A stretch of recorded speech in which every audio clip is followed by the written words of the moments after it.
All and welcome to the session. So, as you all know, today Sudeep is going to take the session. Sudeep Rudra Paul. Sudeep has done his BSc nursing and now he's MSc nursing and is working at present in Assam in one of the colleges. He has been associated with palliative care, I think, more than now almost 10 years. Sudeep? ज्यादा बोल दिया ज़्यादा बोल दिया okay, it's okay फिर how many years Sudeep then 7.5 years 7.5 years, yeah. In that half part he was working in Assam and after that in Sipla. Now he's back to again Assam. Okay, and I know him very personally. And what more to say? He has done his certificate course in palliative care. He has done his LNAC course, and of course he did his fellowship also. So a lot of things are there to talk about him. He's a very good palliative nurse, I should say, and also a very good what is a speaker also. Okay, so today we will hear from Sudeep about the introduction of pain. Over to you, Sudeep. okay thank you ma'am thank you so much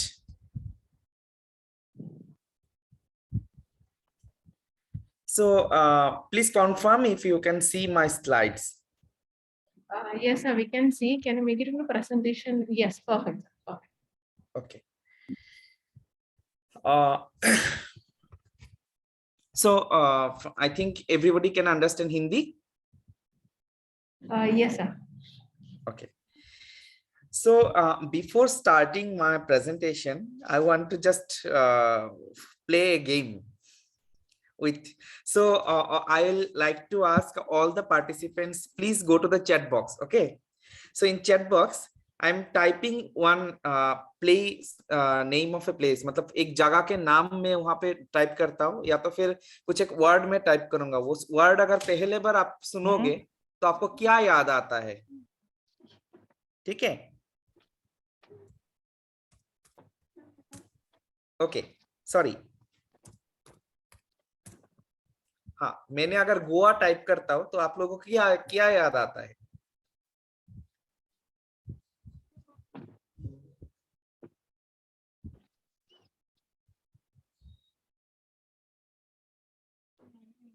Participants, please go ahead. Okay, beach. Yes. Beach. Oh, beach.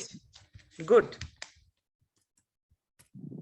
अगर मैं Delhi type करूं तो क्या था, क्या आपका मतलब सबसे पहले क्या माइंड में आता है? Sarojini Market. Sarojini market. Very good.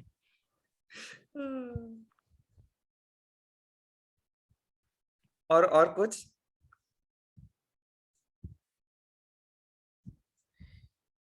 Okay, so now I'll tap one thing. NRS बोलूं तो आपको क्या याद आता है?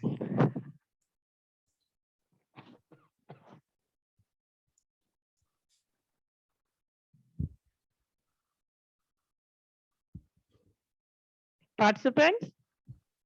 Yes, please, all the participants, you can type. NRS scale? Narcotic. Narcotic. Oh. Okay. Nurse.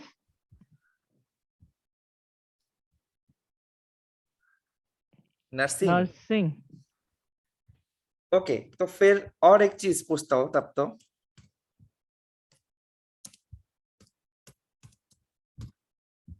हाँ अगर मैं वाइटल साइंस पूछूं तो क्या क्या याद आता है?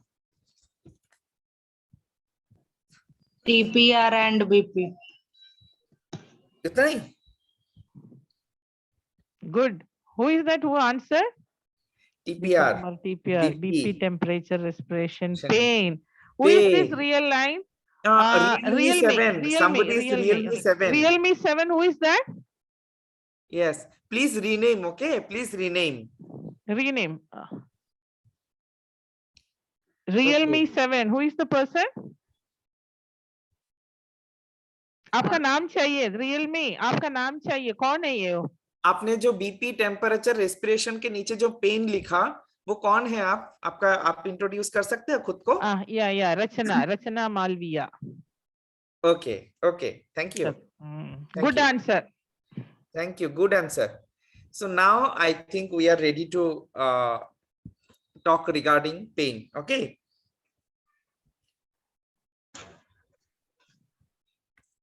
so now basically I'm in Guwahati and I'm working in a nursing college as a lecturer in Hayat Institute of Nursing Education.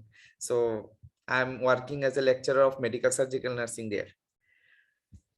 So in today's presentation, मतलब आज के presentation में हम लोग देखेंगे कि पेन क्या होता है एंड वो कैसे हम लोगों को मतलब किस तरह से लोग पेन सेंसेशन को फील कर पाते हैं, और इसके बाद हम प्रिंसिपल्स एंड पेन मैनेजमेंट थोड़ा देखेंगे।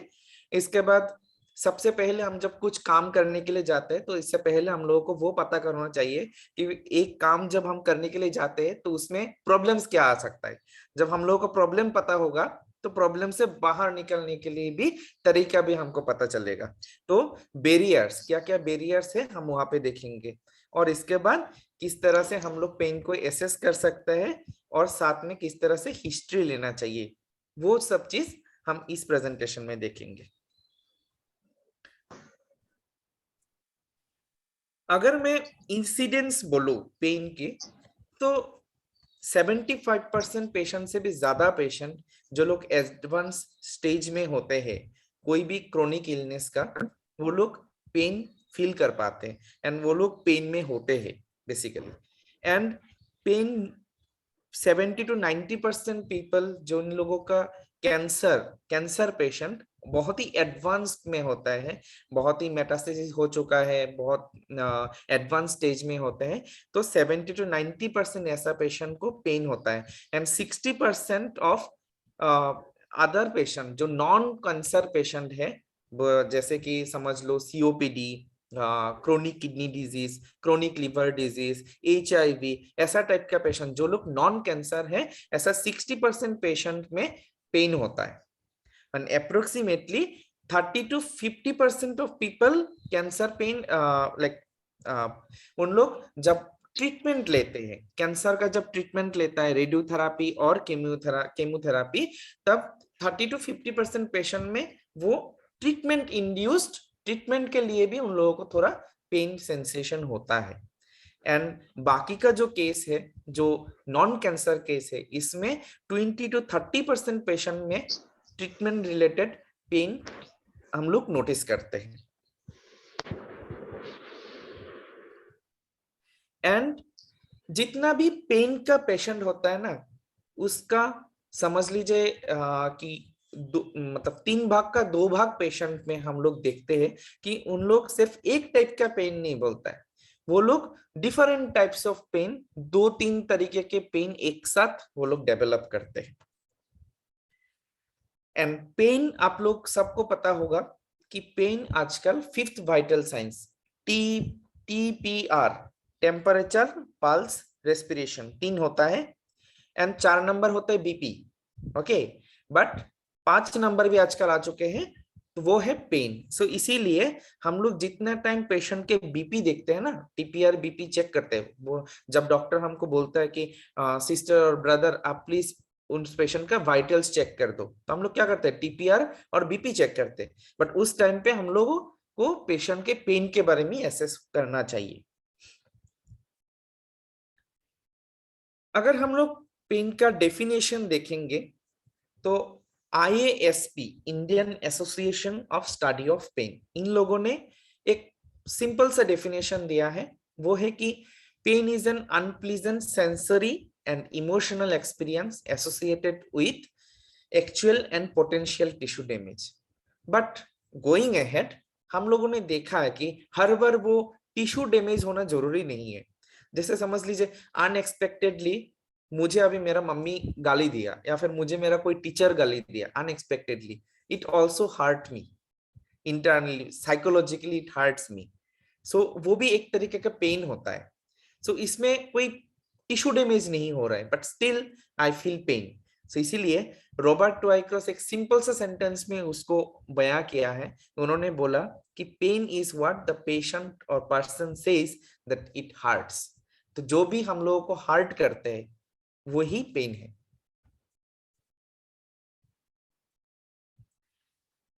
नर्सिंग का पेन असेसमेंट करना क्यों जरूरी है? तो सबसे पहला, नर्स एक केयर गिवर है, बट हर पेशेंट के पास केयर गिवर होता है, but they are not professional care giver, they are मतलब पर्सनल केयर गिवर। जैसे मेरे साथ मेरा कोई रिलेटिव्स रहा, so they are my care giver, but nurse एक ऐसा मतलब पर्सन है जो प्रोफेशनली पेशेंट के केयर करते हैं, so they are considered as professional care giver. इन लोग प्रोफेशनल केयर गिवर के तब काम करते हैं। नर्स डॉक्टर के आईज है, तो डॉक्टर तो हर वक्त वार्ड में नहीं रहता है, यस। सो ये लोग 10 मिनट या 15 मिनट के लिए राउंड में आएगा, फिर पेशेंट का कंडीशन पूछेगा। किसको पूछता है? नर्सेस को पूछता है। तो नर्स जैसे 24/7 काम करता है, वो डॉक्टर का आंख होके काम करता है। तो व्हाट एवर द थिंग्स, इन्होंने जो भी चीजें देखता है वो चीज डॉक्टर को नोटिस होना चाहिए, ताकि उन्होंने आंखों ने जो देखा वो जाके डॉक्टर को बोला, फिर ही डॉक्टर अच्छा ट्रीटमेंट कर पाएंगे। एंड पेशेंट के साथ एक अच्छा रेपो बिल्ड करने के लिए, अच्छा रिलेशन बिल्ड करने के लिए नर्सेज है जो मेडिकल टीम के साथ एक अच्छा रिलेशनशिप मेंटेन करते हैं हमेशा। डॉक्टर को जो बोलना है पेशेंट को होके उन्होंने एडवोकेसी करते हैं डॉक्टर के पास, फिर डॉक्टर जो कम्युनिकेट करते हैं वो चीज वहां पे काउंसलिंग के दौरान उस चीज को अच्छी तरह से समझा के देते, फिर बहुत अच्छी तरह से गाइड करते हैं ताकि उनका जो डिजीज है, बीमार है, पेन है, वो अच्छी तरह से मैनेज हो। एंड फ्रीक्वेंसी, बहुत फ्रीक्वेंटली वो टच में रहते हैं ताकि कोई भी पेशेंट दर्द में सफर ना करे हो। अगर हमने पेन के बारे में देखे तो पेन एक सब्जेक्टिव रेस्पॉन्स है। हम किसी का पेन देख नहीं सकता है, एक्सप्रेशन देख सकता है डेफिनेटली। अगर कोई पेशेंट एक्सप्रेशन छोड़ता ही नहीं तो हमको कैसे पता चलेगा? सो बेसिकली हम किसी का पेन देख नहीं सकता है, तो वो है सब्जेक्टिव रेस्पॉन्स। अगर पेशेंट बोले कि उनको पेन हो रहा है तो हमको वो बिलीव करना पड़ेगा कि हाँ वो आदमी, वो पर्सन पेन में है, तो it is totally A subjective response. लेकिन वो जो चीजें है, पेन जो चीज है, जैसे आप लोगों ने पैलिएटिव केयर में पढ़े होंगे इंट्रोडक्टरी क्लास में, तो पैलिएटिव केयर का 4 एस्पेक्ट्स होता है, physical, psychological, social and spiritual. तो हर पेन का भी 4 एस्पेक्ट्स होता है। In the next slide I will just explain. But सिर्फ फिजिकल के तरफ ही हम ज्यादा ध्यान देते हैं, बाकी 3 एस्पेक्ट में हम इतना ध्यान नहीं देते, बट वो कंप्लीटली इसलिए पेशेंट को हम पेनलेस नहीं कर पाते। ये है concept of total pain. So basically total pain जब बोले तो उसमें जो 4 हिस्सा है, physical, psychological, social and spiritual. समझ लीजिए कोई एक पेशेंट बहुत ज्यादा टाइम से पेन में सफर कर रहे हैं, तो फिजिकली उनको तो डेफिनेटली ही और शी विल उन बेड से उठ नहीं सकता है, डेली लिविंग एक्टिविटीज में जा नहीं सकता है, तो उनका जो फिजिकल प्रॉब्लम है वो तो डेफिनेटली है। लेकिन उसके साथ साथ उसका क्या होगा, अगर वो फैमिली का एक ही अर्नर है तो उनको एंजाइटी आएगा, वो अपना डेली लिविंग के लिए काम पे नहीं जा सकेगा, पैसा का कमी होगा। लेकिन पैसा के लिए उन्होंने फिर दोस्त एंड रिलेटिव्स के साथ अच्छा रिलेशनशिप मेंटेन नहीं कर पाएंगे, सोशली वो आइसोलेट करेंगे। सपोज नेबर के घर में कोई शादी है, उनको मतलब इनवाइट किया, तो बट उस पर्सन को गिफ्ट खरीदने के लिए पैसा भी नहीं है, तो वो क्या करे, आइसोलेटेड कर देंगे खुद को। उस दिन बोलेंगे हम लोग घर पे था नहीं, तो कुछ एक बात बोल के सोशली आइसोलेट करेंगे उन्हें। फिर स्पिरिचुअली कुछ प्री एग्जिस्टिंग क्वेश्चंस आएगा, जिस तरह से ऐसा क्यों मेरे साथ हो रहा है, भगवान मुझे ही क्यों पनिशमेंट दे रहा है, मैंने तो कुछ गलत काम नहीं किया, जिसका आंसर हमारे पास नहीं है। बट वो सिर्फ पेशेंट में नहीं, इवन हम लोगों को भी, अगर ज्यादा खराब दिन बहुत दिन से चल रहा है, समझ लो कि आप कुछ भी काम पे जाओ और सब अनसक्सेस होता है, तो हमारा मन में भी वही क्वेश्चन आता है, क्या हो गया, भगवान क्यों मेरे साथ ऐसा कर रहा है, मैंने तो कुछ गलत काम नहीं किया। तो सेम थिंग थिंग पेशेंट के भी थॉट में आता है, तो ऑल टुगेदर उसको बोलता है टोटल पेन। सो क्रोनिक इलनेस पेशेंट में एंड पैलिएटिव केयर पेशेंट में हम लोग जब भी पेन एसेस करें, वो हम लोगों को वो 4 एस्पेक्ट को कंसीडर करना पड़ेगा। अगर मैंने पैथोफिजियोलॉजी देखे तो बेसिकली पैथोफिजियोलॉजी बहुत टफ एक चीज है कि पेन कैसे सेंसेशन होता है, हम लोग कैसे रिएक्ट करते हैं। तो बेसिकली हमारा जो पेरिफेरल नर्व एंडिंग्स है वो स्टिमुलेशन को, जो पेन सेंसेशन है, जिसकी वजह से अगर किसी ने मुझे थप्पड़ मारा या फिर किसी ने मुझे पिंच किया, तो वो जो सेंसेशन है वो नर्व एंडिंग्स इसको रिसीव करके फिर हमारे स्पाइनल कॉर्ड तक लेके जाते हैं। स्पाइनल कॉर्ड से वो डायरेक्टली हमारे हाइपोथैलेमस तक जाता है और थैलेमस से वहां पे सेरिब्रल कॉर्टेक्स में जाता है। फिर वो परसेप्शन करता है कि किस तरह का पेन है और मुझे किस तरह से एक्शन करना चाहिए, और उसके ऊपर डिपेंड करके वो अपना एक्शन लेता है। जैसे अगर कोई थप्पड़ दे तो उससे थोड़ा दूर चला जाता है, जैसे थोड़ा पेन हो रहा है तो थोड़ा हम लोग कंफर्टेबल पोजीशन ढूंढते हैं, किस पोजीशन में मेरा पेन थोड़ा कम होगा। तो हर एक चीज जो मेरा परसेप्शन के ऊपर डिपेंड करता है कि मैं किस तरह से परसीव करता हूँ पेन को, एंड वो चीज डिपेंड करता है हमारा नर्वस जो स्टिमुलस है उसके ऊपर डिपेंड करता है। So basically afferent pathway, central nervous system and efferent pathway, एक से हम लोग स्टिमुलेशन लेते हैं, ब्रेन इसको अच्छी तरह से मतलब इसको स्टडी करता है, किस तरह से परसीव करता है, एंड परसीव करने के बाद हम लोगों को किस तरह से एक्शन लेना चाहिए, वो एफरेंट पाथवे में उसको एक्शन दिखाते हैं। सेंट्रल सेंसिटाइजेशन और रिसेप्टर रिक्रूटमेंट, तो बेसिकली क्या होता है कि समझ लीजिए एक बच्चे को बहुत भूख लगा है, तो वो सबसे पहले बोलेगा मम्मी बहुत भूख लगा है, फिर दोबारा बोलेगा मम्मी बहुत भूख लगा है। इसके बाद जब फिर भी मम्मी जब खाना नहीं देंगे तो वो क्या करते हैं, चिल्लाना स्टार्ट करते हैं। या फिर जो लोग नर्सिंग में हैं उन लोगों को पता होगा, आप लोग सब नया करके ऑर्डर आया, सपोज आप लोगों को 2 घंटा ज्यादा ड्यूटी करना पड़ेगा, तो बहुत लोग एकदम 2-3 लोग उठ के बोलेंगे नहीं नहीं हम लोग ऐसा नहीं करेंगे। फिर 2-3 लोग सोचेंगे हम लोग अगर 2 लोग मिलके नर्सिंग सुपरिटेंडेंट के पास जाएंगे तो वो लोग तो हम मुझे टारगेट में ले लेंगे, तो चलो हमारा मतलब ग्रुप को थोड़ा बड़ा करना चाहिए, तो ताकि हम लोग जो चाहता है वो बहुत अच्छा से पहुंचे, मतलब नर्सिंग सुपरिटेंडेंट तक। तो पेन भी सेम काम करता है, पहले एक पर्टिकुलर जगह से स्टार्ट होता है, बट फिर जब वो आदमी और वो पर्सन जब कोई एक्शन नहीं लेता है तो वो क्या करते हैं, साइट का जो रिसेप्टर्स है उसको भी रिक्रूट करते हैं, चलो आप भी मेरे साथ हल्ला बोलो, तो वो भी पेन का सेंसेशन होना स्टार्ट होता है। तो बहुत बार ऐसा होता है पेशेंट बोलता है yes my pain start exactly in the epigastric region, but जब ज्यादा हो जाता है ना मेरा पूरा पेट ही दुखता है, मेरा पूरा पूरा पेट ही दर्द होना स्टार्ट होता है, फिर मुझे पता नहीं होता है कहाँ पेन है कहाँ पेन नहीं है, पूरा पेट में ही दर्द होता है। सो वो होता है कि सेंट्रली सेंसिटाइजेशन और रिसेप्टर रिक्रूटमेंट होता है। अगर हमने टाइप्स ऑफ पेन देखेंगे तो ड्यूरेशन के ऊपर डिपेंड करके एक्यूट एंड क्रोनिक बोलते हैं। अच्छा चैट बॉक्स में मुझे बताओ कि एक्यूट कब बोलेगा एंड क्रोनिक कब बोलेगा। Yes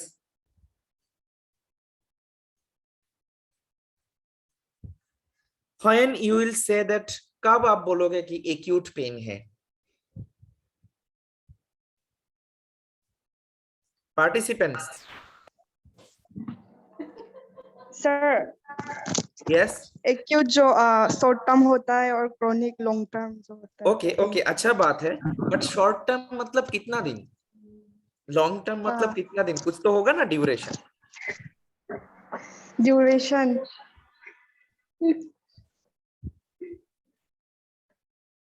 Sir, more than 1 month okay good try.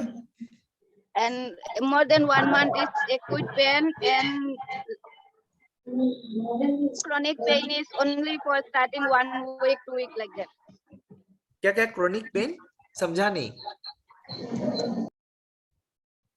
Less than 1 month. कुछ थोड़ा सा उल्टा हो गया।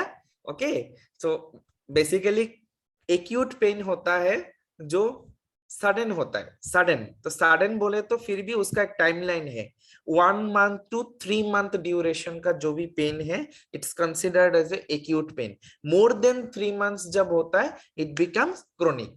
क्रोनिक मतलब ज्यादा दिन, आप क्रोनिक बोल के वो उसको छोटा कर दिया, कम कर दिया। तो क्रोनिक मतलब मोर देन 3 months, और एक्यूट मतलब 1 महीना से 3 महीना तक। समझ गया? क्लियर? Yes sir. ओके। फिर हम लोग बात कर रहा है कि जो पेशेंट क्रोनिक इलनेस में होता है, एंड क्रोनिकली जो इल होता है, इन लोगों का पेन भी मैक्सिमम टाइम इन लोगों को क्रोनिक पेन होता है। सो क्रोनिक पेन का अगेन 2 टाइप होता है, नोसिसेप्टिक पेन एंड न्यूरोपैथिक पेन। अब नोसिसेप्टर क्या होता है? नोसिसेप्टर होता है हमारा बॉडी का जो भी कवरिंग है, कवरिंग टिश्यूज है, वो होता है नोसिसेप्टर। जो हमारे हड्डियों को कवर करके रखा है ना, जो मसल्स एंड वो टिश्यू, वो टिश्यू को बोलता है somatic tissue, somatic nociceptor tissue. And जो हमारे ऑर्गन को कवर करके रखता है, ऑर्गन का जो कवरिंग है, समझ लो कि लीवर का बाहर का जो कवरिंग है, किडनी का जो बाहर का कवरिंग है, तो वो जो कवरिंग टिश्यू है उसको बोलेगा visceral tissue. Tissue related to the organ is considered visceral. जो कि सराउंडिंग टिश्यू है, कवरिंग टिश्यू है, स्केलेटल कवरिंग टिश्यू, उसको बोलता है सोमाटिक। ओके। एंड न्यूरोपैथी मतलब, न्यूरो मतलब नर्व, सबको पता है, हम लोग न्यूरोलॉजी का डॉक्टर दिखाते, तो न्यूरोलॉजी मतलब, न्यूरो मतलब नर्व, पैथी मतलब डैमेज। तो कोई भी पेन जो कि नर्व डैमेज रिलेटेड होता है, तो उसको न्यूरोपैथिक पेन बोलते हैं। अब वो डिजीज रिलेटेड हो सकता है, डायबिटीज मेलाइटस के लिए भी न्यूरोपैथिक पेन होता है। कभी कभी कोई मेडिकेशन ऐसा दिया जाता है जिसका वजह से न्यूरोपैथिक पेन होता है। जैसे कि समझ लो किसी पेशेंट को केमोथेरापी चलाया, तो केमोथेरापी इंड्यूस्ड न्यूरोपैथी होता है बहुत लोगों को। बहुत लोगों को ड्रग्स रिलेटेड न्यूरोपैथी होता है, अदर ड्रग्स रिलेटेड न्यूरोपैथी। किसी किसी लोगों को दूसरा सेकेंडरी बीमारी की वजह से न्यूरोपैथिक पेन होता है। सो ये था पेन का जो टाइप्स। बट नोसिसेप्टर्स बेसिकली, जो हम लोग जब पेशेंट को पूछते हैं कि आपका दर्द किस टाइप का दर्द हो रहा है, कैसा दर्द हो रहा है, तो नोसिसेप्टर वाला पेशेंट हमेशा ऐसा बोलेगा जैसे दर्द होता है, मतलब ऐसा लग रहा है कि किसी ने एकदम ज्यादा जोर से पकड़ के रखा है, throbbing type of pain. Okay. And grip करके रखा है, बहुत अच्छी तरह टाइट से पकड़ के रखा है, तो ऐसा टाइप का जो भी पेन है वो है नोसिसेप्टिव पेन। व्हेयरएज अगर न्यूरोपैथी का बात करें, तो न्यूरोपैथी का जो क्वालिटी ऑफ पेन है वो होगा may be burning sensation. Sometimes ये लोग बोलेगा कि कैसा वेब स्टाइल का पेन हो रहा है, इलेक्ट्रिकल इंपल्स जैसा एक एकदम यहाँ से दौड़ के चला जाता है नीचे के तरफ, तो ऐसा टाइप का पेन, भागते रहता है पेन, तो वो सब न्यूरोपैथिक पेन का है। एंड न्यूरोपैथिक पेन का 2 टर्मिनोलॉजी है जो हम लोगों को समझ लेना बहुत जरूरी है। एक है हाइपरल्जेसिया, एक है एलोडाइनिया। हाइपरल्जेसिया मेरे हिसाब से जिन लोगों का भी यंगर ब्रदर सिस्टर है वो लोग बहुत अच्छे से समझेगा। अगर भाई को थोड़ा थप्पड़ भी दिया, वो जाके मम्मी के पास रोते हुए बोलेगा दीदी ने बहुत जोर से पीटा। तो हाइपरल्जेसिया का मतलब होता है कि पेनफुल स्टिमुलेशन था, वो आपने मारा नहीं, ऐसा नहीं है, आपने मारा बट इतना जोर से नहीं मारा जितना जोर से वो जाके मम्मी को कंप्लेन किया। तो मतलब an increased response of normally painful stimulus. जो हम लोग किसी को थप्पड़ देते हैं, हाँ क्या बोल रहे तू, तो ऐसे थप्पड़ दिया तो वो रोना स्टार्ट कर देगा, ऐसा वो होता है हाइपरल्जेसिया। एलोडाइनिया ऐसा होता है कि वो पेनफुल स्टिमुलस था ही नहीं, बट स्टिल पेशेंट को पेन होने लगा। जैसे बहुत लोग ऐसा बोलेगा कि मैं शर्ट पहन नहीं सकता हूँ, शर्ट एंड कोई भी कपड़ा बॉडी में रखता हूँ तो उसका जब टच होता है बॉडी में, जब कपड़ा जब टच होता है तभी मुझे पेन होता है। तो नॉर्मली जो पेनफुल नहीं होता है उसमें भी उनको पेनफुल लगेगा। वो दोनों चीज समझना बहुत जरूरी है न्यूरोपैथिक पेन के लिए।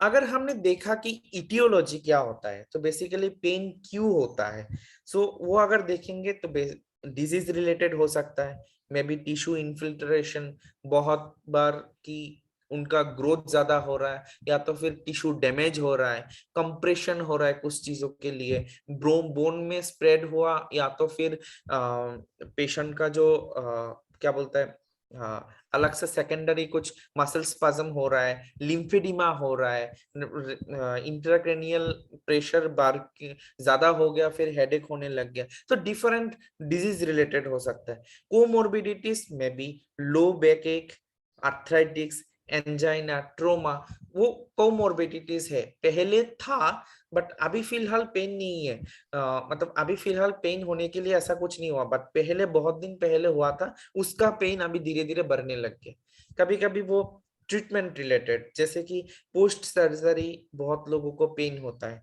तो सर्जरी, केमो और रेडिएशन रिलेटेड, रेडिएशन में वो बर्न हो जाता है और इसके बाद फिर पेशेंट को दर्द होना स्टार्ट होता है बहुत जगह। फिर sometimes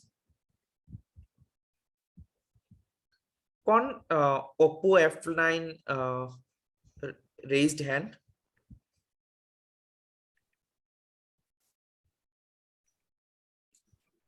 Sir, I can message that person directly. You can continue, sir. Okay, okay. So I'm continuing. So debility related like pressure sore, constipation, bladder spasm, तो उसके लिए भी पेशेंट को पेन हो सकता है। अगर हमने देखा कि पेन क्यों बेटरली मैनेज नहीं होता है, तो अगर हम लोगों ने देखा तो बेसिकली ऐसा दिखाई देगा कि बहुत लोग ऐसा होता है कि मर्द को दर्द नहीं होता है, हाँ I am not that weak कि मुझे ज्यादा पेन हो, सो मैं अगर ज्यादा पेन का कंप्लेन करते रहूंगा तो डॉक्टर को ये पता चलेगा कि मैं ज्यादा वीक फील कर रहा हूँ, नहीं नहीं नहीं मैं नहीं बोलूंगा। और कभी कभी ऐसा है कि मेरा फैमिली मेंबर सोचेंगे कि मैं थोड़ा मेडिसिन के तरफ एडिक्टेड हो गया, इसलिए मुझे पेन के बारे में नहीं बोलना है। कभी कभी पेशेंट लोग ये भी सोचता है डॉक्टर भी तो इंसानी तो है, उसने तो बहुत ट्राई किया, पहले मेडिसिन चेंज करके दिया, फिर डोज बढ़ाया, फिर और एक बार मेडिसिन चेंज करके दिया, उसके पास भी तो ऑप्शन होना चाहिए ना, उसके पास भी शायद ऑप्शन नहीं है, ये तो मेरा तकदीर है जो मुझे सफर करना पड़ेगा। सो ये सब चीजों के लिए हम लोग पेन को अच्छी तरह से मैनेज कर नहीं पाते। और थोड़ा बैरियर्स दूसरा तरफ का है, बैरियर्स अगर देखेंगे तो पहला बैरियर है हेल्थ केयर प्रोवाइडर रिलेटेड, हम लोग सब हेल्थ केयर प्रोवाइडर है, हमारे रिलेटेड बैरियर सबसे पहला बैरियर है। एक तो है कि बहुत लोग हम में से है जो पेन एसेस करना नहीं चाहते है, वाइटल्स बोला तो टीपीआर बीपी चेक करके दिया, हो गया, क्या पेन के बारे में, पेन होता तो वो आदमी खुद ही बोलता, तो आदमी बोल नहीं रहा है तो उसका मतलब उसको पेन नहीं है, क्या जरूरत है। तो एक तो है कि हम लोग करना नहीं चाहता है काम, दूसरा है हम लोग इतना स्किलफुल ही नहीं है कि पेन एसेस जो करना चाहिए, वो जो एक फिफ्थ वाइटल साइंस है हम लोगों को जो करना चाहिए, वही नॉलेज हम लोगों को नहीं है, वो है एक बैरियर। सेकेंड बैरियर होता है health care system related, health care system related barrier वो होता है बेसिकली कि बहुत लोग हायरार्की होता है ना, तो हम लोगों में से यहाँ पे जितना लोग है, बहुत लोग है जूनियर नर्स होके काम कर रहे हैं, आप आपका मैनेजर को बोलोगे, आपका मैनेजर जाके जूनियर जूनियर डॉक्टर को बोलेगा, जूनियर डॉक्टर जाके सीनियर डॉक्टर को बोलेगा, फिर वो कंसल्टेंट को फोन करेगा, कंसल्टेंट में भी फोन उठाया नहीं, बट तब तक के लिए वो पेशेंट तो सफर कर रहे हैं ना। सो वो है हेल्थ केयर सिस्टम रिलेटेड। फिर patient and family related, sometimes patient वो पहले बार जैसे मैंने बताया कि पेशेंट ने सोच लेता है कि वो मेरा तकदीर है, वो मेरा लाख में लिखा हुआ है, मुझे सहन करना पड़ेगा, तो पेशेंट बोलता नहीं। कभी कभी फैमिली मेंबर्स ऐसा होता है, देखो देखो मैं जब बैठा रहता हूँ ना उसके साथ, तब वो पेन के बारे में बोलते रहता है, मैं थोड़ा बाहर गया, यहाँ पे देखो फोन लेके स्माइल कर रहा है, कहाँ का पेन है, ये सब नाटक है उसका। तो फैमिली मेंबर वो सब सोच लेते। और लास्ट पॉइंट है पॉलिसी और लॉ रिलेटेड, बहुत सारे हॉस्पिटल्स है जिनको स्ट्रॉन्ग ओपियोइड्स जो है वो सब स्टोर करना या प्रोक्यूर करना लाइसेंस नहीं है, तो ये लोग क्या करता है एक लेवल तक ही पहुंच पाते हैं, इसका नेक्स्ट लेवल का जो ड्रग्स है वो उन लोगों के पास नहीं है, जिसका वजह से बहुत पेशेंट सफर करते हैं। किन किन पेशेंट को अंडर ट्रीटमेंट रहने का मतलब चांसेस रहता है। एक जो पेशेंट जो पेन को डिनाई करते हैं, एक जो पेशेंट जो अलग लैंग्वेज बोलता है। तो बहुत लोगों को, जैसे अगर पेशेंट बंगाली हो या फिर पेशेंट हिंदी बोलने वाला हो और कोई दूसरा जगह में गया तो ठीक है, बट कई बार ऐसा होता है कि जो मणिपुर वाला पेशेंट अगर मणिपुरी लैंग्वेज बोलता है और वो अगर साउथ में जाएगा ट्रीटमेंट के लिए, he can't speak English, he can't speak Hindi, he can't speak no common language. अब वो साउथ का जो नर्स होंगे उसके लिए बहुत प्रॉब्लम हो जाएगा कि उन्होंने एक्सप्रेस ही नहीं कर पाएगा कि उनका पेन कितना है, कैसा है। या तो फिर basically even sometimes I even don't know कि ओहाका जो मणिपुर वाला पेशेंट या फिर जो नागालैंड का पेशेंट जो डिफरेंट लैंग्वेज जो बोलता है, या फिर मेघालय का जो खासी पेशेंट है, उन लोग क्या लैंग्वेज बोलता है, कैसे बोलता है, कुछ भी पता नहीं। सो ये सब नर्सेस के लिए चैलेंज हो जाता है। और एक होता है कि डिफरेंट कल्चर्स किस तरह से होता है, जैसे समझ लीजिए हम लोग जब भी पेशेंट को पेन मेडिकेशंस देते हैं तो हम लोग बोल के देते हैं पेन मेडिकेशन लेकिन खाली पेट में नहीं खाना है, आपको कुछ खा के फिर खाना है। अब कल्चरल बिलीफ के लिए वो आदमी समझ लो कि शिव भगवान की पूजा करते हैं या फिर वो फास्टिंग में है किसी दिन। अभी उस दिन फास्टिंग में है, बट फास्टिंग में भी कुछ एक सिंपल सा चीज खा के भी वो दवाई ले सकता है, वो तो किसी ने बोला नहीं। हॉस्पिटल से तो उनको बोल दिया कि आप एम्प्टी स्टोमक मत लो, तो उस दिन वो ड्रॉप कर देता है, मेडिकेशन ड्रॉप करता है। तो वो एज ए नर्स हम लोगों को पता होना चाहिए।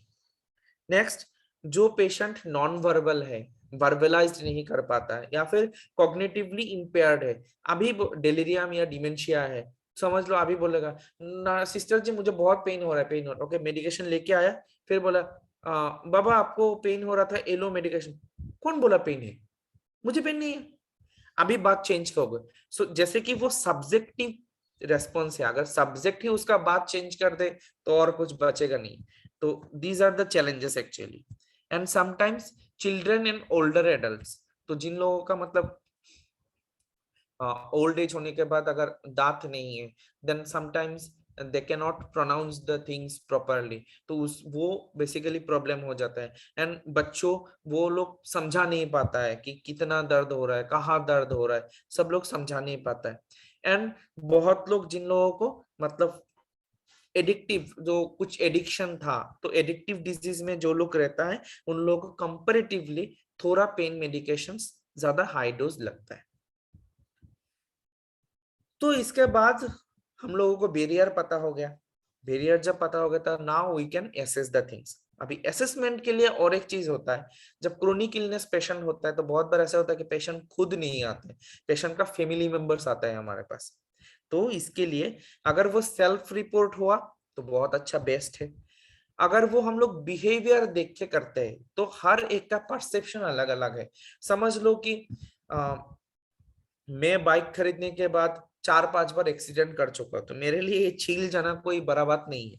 किसी ने नया नया अभी बाइक खरीदा और फर्स्ट टाइम गिर गया, तो उन्होंने जिस तरह से लोगों को दिखाएगा ये देखो देखो यहाँ पे छिल गया, बहुत दर्द हो रहा है, तो मेरे लिए शायद वो इतना दर्द नहीं है, परसेप्शन ही अलग होगा। सो हर बार वो बिहेवियर जो आप देखोगे, समझ लो कि पेशेंट को देख के पता चल रहा है कि वो पेन में है, हर बार वो पेशेंट में भी आपको वो क्लू नहीं देंगे, तो sometimes it can be misleading. Physiologically always वो रिलायबल नहीं है। आपको लगता है कि हाँ पेशेंट का तो इतना इतना चीजें है, यहाँ पे मेटास्टेसिस है, पेशेंट को तो बहुत सीवियर पेन होना चाहिए, बट बहुत बार ऐसा होता है कि पेशेंट बोलता है नहीं मुझे इतना तो ज्यादा पेन नहीं। तो फिजियोलॉजिकली हम लोगों को पता होता है कि हाँ बेसिकली तो पेन होना चाहिए, बट पेशेंट बोलता है कि पेन नहीं है, तो समटाइम्स हर बार वो रिलायबल नहीं है। एंड प्रॉक्सी रिपोर्ट तो सबसे कम इफेक्टिव है, क्योंकि जो पेशेंट एंड पेशेंट का अटेंडेंस जो हमारे पास आता है, तो वो पेशेंट जिस तरह से बोल सकता है वो उन्होंने इस तरह से नहीं, वो बोलेगा हाँ ऐसा तो दर्द में रात को रोज चिल्ला रहा था, कैसा पेन हो रहा था वो तो मुझे पता नहीं, कहाँ से पेन स्टार्ट हो रहा था वो तो मुझे पता नहीं, बट पेन हो रहा था। सो वो लेस इफेक्टिव है एंड उसके ऊपर डिपेंड करके मेडिकल टीम ज्यादा डिसीजन ले नहीं पाता है। अगर पेन का हिस्ट्री कैसे लेना है वो अगर हम लोगों ने देखा तो बेसिकली बहुत लोग डिफरेंट डिफरेंट परफॉर्मा यूज करते हैं।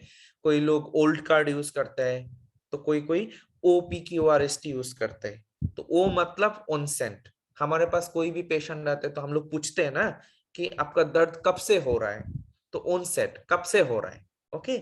पी मतलब provocative factor and palliative factor, क्या करने से आपका दर्द ज्यादा होता है और क्या करने से आपका दर्द कम होता है।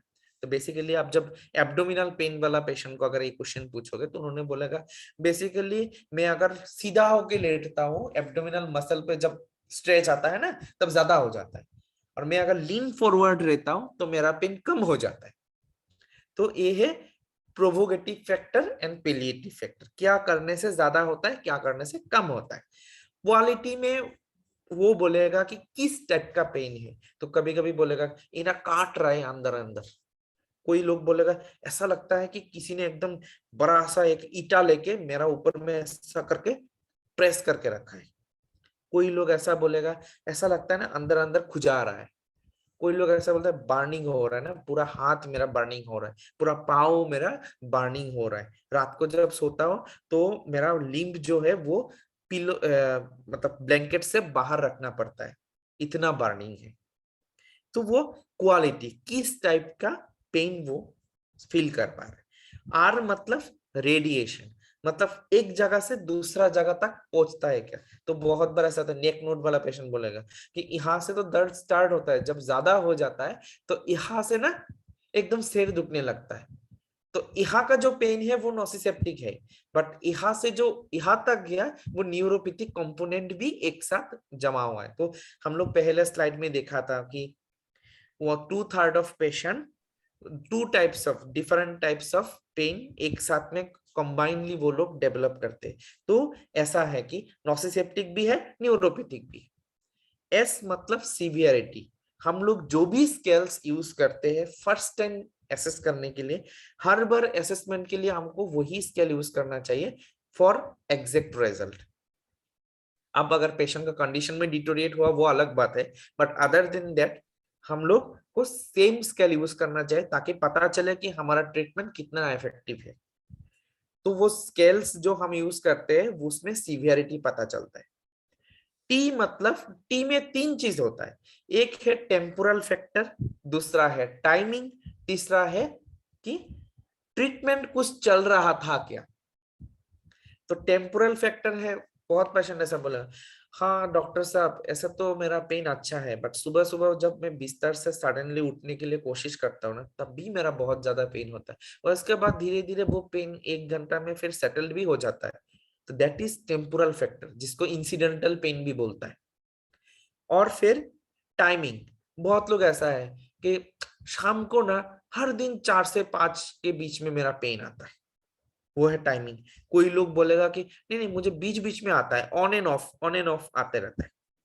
फिर उसमें हम लोगों को वो भी हिस्ट्री लेना चाहिए कि अभी करेंटली आप कौन सा पेन मेडिकेशंस ले रहे हैं, तो उसमें पता चलेगा कि वो पेशेंट क्या क्या चीज ले रहा है, क्या चीज में उसका लेकिंग है और डोज बढ़ाना पड़ेगा कि नहीं।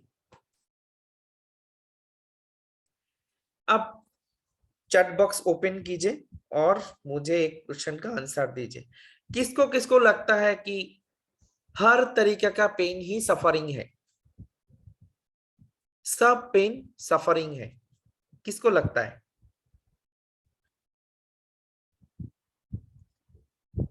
जिसको लगता है आप यस टाइप करो, जिसको नहीं लगता है वो नो टाइप करो। No, okay.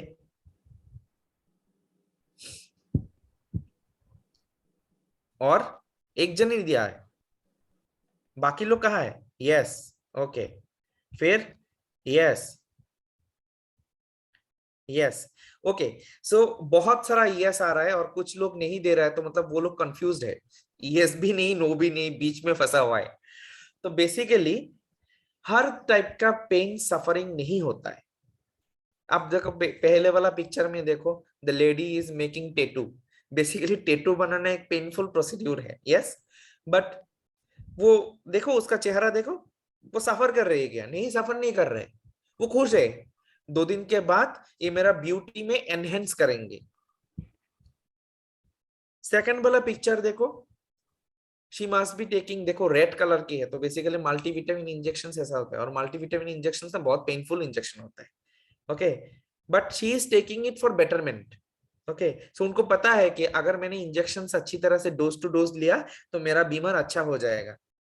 अभी के लिए तो उनका ग्रीमीस है, सब कुछ है देखो, बट फिर भी she is not suffering, thinking that कि मेरा बीमार कुछ दिन के बाद कम हो जाएगा। बट लास्ट पिक्चर में देखो, उसको ना किसी ने पीटा, ना किसी ने कुछ भी किया, ना डेटू बना रहा है, ना इंजेक्शन दे रहे, बट देखो उनको फैमिली ने में भी आइसोलेट कर दिया। उनके पास मतलब बहुत ही स्ट्रेसफुल सिचुएशन से वो गुजर रही है, वो अकेला आइसोलेट कर रहा है खुद को, that's she is suffering. And हम लोगों को पैलिएटिव केयर में जो पेशेंट बहुत सफर करते हैं, इन लोगों का वो सफरिंग ही कम करना है। एंड वो पेन जब हम एसेस करते हैं, वो अदर देन द फिजिकल, जो psychological, spiritual and social aspects होता है, वो तीनों एस्पेक्ट में भी ध्यान रखना चाहिए। अब अगर स्केल्स देखे, मैंने एनआरएस टाइप किया था, बहुत लोगों ने नार्स लिखा, ओके, सो वो है न्यूमेरिकल रेटिंग स्केल। आजकल बहुत सारे hospitals NABH, NABL, JCI accredited हो चुका है। सो वो सब जगह में आप अगर जाओगे तो देखोगे कि इन लोगों का वाइटल साइंस का जो शीट है ना, उसमें ऑलरेडी पेन असेसमेंट के लिए भी जगह है। तो न्यूमेरिकल रेटिंग स्केल बेसिकली वो ओल्डर एडल्ट में यूज होता है। 0 to 10 होता है, जिसमें 0 मतलब कोई पेन नहीं है, 10 मतलब एकदम रोने वाला पेन है। तो पेशेंट को पूछना पड़ता है कि अगर 0 to 10, जहां में 0 मतलब कोई पेन नहीं है और 10 मतलब बहुत रोने वाला पेन है, आपका पेन कितना सीवियर है, आपको कितना ज्यादा पेन हो रहा है। तो पेशेंट उसमें बोलता है कि मेरा पेन 7-8 के बीच है, तो वो उनका ऐसे लिखना है, patient severity of pain is 8 out of 10 in numerical rating scale. मैंने कौन सा स्केल में उस पेशेंट का डाटा कलेक्ट किया वो लिखना बहुत जरूरी है, ताकि मेरा नेक्स्ट वाला पर्सन भी सेम स्केल में ले। ओंग बेकर स्केल, बहुत लोगों ने फेशियल एक्सप्रेशन स्केल देखा है, उसके जैसा ही है ओंग बेकर स्केल, वो भी फेशियल एक्सप्रेशन के ऊपर। तो बेसिकली चिल्ड्रन 4 से 16 ईयर का उम्र के जो चिल्ड्रन है उसमें किया जाता है। ओल्डर एडल्ट जो लोग अच्छी तरह से वर्बलाइज नहीं कर पाते, इन लोगों, इवन यंग एडल्ट में भी जो लोग बेसिकली सीए टंग या फिर ट्रिकोस्टोमी वाला पेशेंट जो बेसिकली बोल नहीं पाता है, इन लोगों में वो यूजफुल होता है। ये है flex scale. Flex scale basically उसमें 5 कंपोनेंट है, जैसे face, leg, activity, cry and consolability. उसमें हर एक चीज के लिए स्कोर बना हुआ है, तो उसके ऊपर डिपेंड करके हर एक चीज को, फेशियल एक्सप्रेशन को आपको देखना है, उस हिसाब से आपको स्कोरिंग करना है।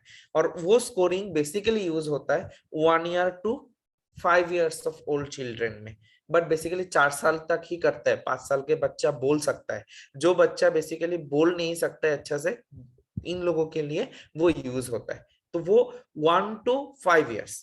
अगर बिलो 1 year है तो क्या करेंगे, तो बिलो 1 year वालों के लिए निप स्केल होता है, neonatal infant pain assessment scale. उसमें भी स्कोरिंग लिखा होता है, एंड स्कोरिंग के हिसाब से पेशेंट का पेन के सीवियरिटी पता चलता है। अगर हमने देखा कि फैक्टर्स कौन सा चीज जो पेन में इफेक्ट करता है, तो पेन इंक्रीज होता है बेसिकली कोई पेशेंट अगर एंगर, एंजाइटी, डिप्रेशन, हाँ, इसमें होता है तो, एंड पेशेंट अगर सोशली वो खुद को आइसोलेट कर लेता है, एंड बहुत सारे पेशेंट ट्रीटमेंट रिलेटेड भी होता है, जैसे उन लोगों को पता नहीं होता है कि डॉक्टर क्या प्लान कर रहा है, बार बार मुझे इन्वेस्टिगेशंस के लिए भेज रहा है, लेके आता हूँ, फिर बोला और एक इन्वेस्टिगेशंस करो, तो एक्सप्लेनेशन उन लोगों को पता नहीं होता है कि मेरा लाइफ किस हिस्सा में चल रहा है। तो किस दिशा में चल रहा है, एंड उसके लिए पेशेंट को ज्यादा पेन सेंसेशन होने लगता है। But pain can be decreased by explanation. उन लोगों को जो भी चीजें क्लियर करना है, डाउट क्लियर करना है, अगर हम लोग अच्छे से बात करते हैं तो वो लोग थोड़ा रिलैक्स होता है। बिकॉज ऑफ दिस रिलैक्सेशन उन लोगों को बहुत अच्छा लगता है। क्या होता है ना, हम लोग जब कोई स्ट्रेसफुल सिचुएशन सडनली अगर कुछ हो गया तो हम क्या करते हैं, हमारा मसल्स बहुत स्टिफ होता है। मसल्स जब स्टिफ होता है तो पेन बढ़ता है। हम जब रिलैक्स होता है तो मसल्स भी रिलैक्स होता है, जिसका वजह से पेशेंट को भी बहुत कम, ये फिजियोलॉजिकली अगर हम सोचे ना तो वो सिंपल सा चीजें है। तो उसमें क्या होता है, काउंसलिंग का रोल सबसे ज्यादा है। एंड पेलिएटिव केयर, आपको पता है कि पेलिएटिव केयर एक आदमी का काम तो है नहीं, we need a group of people, counsellors, medical social worker, and सबके लिए एक group of multidisciplinary team का अप्रोच चाहिए। ओके, सो यहाँ पे आपके लिए केस स्टडी है। फर्स्ट वाला केस में चार्ट बॉक्स में ओपन करो और बताओ। Ram is a 12 years of old crying in a pain. What scale you should use for measurement? Ram एक 12 साल का बच्चा है जो पेन में रो रहा है। अब आप ऑन ड्यूटी नर्स हो, आप कौन सा पेन स्केल यूज करोगे उसमें? लिखो, टाइप करो।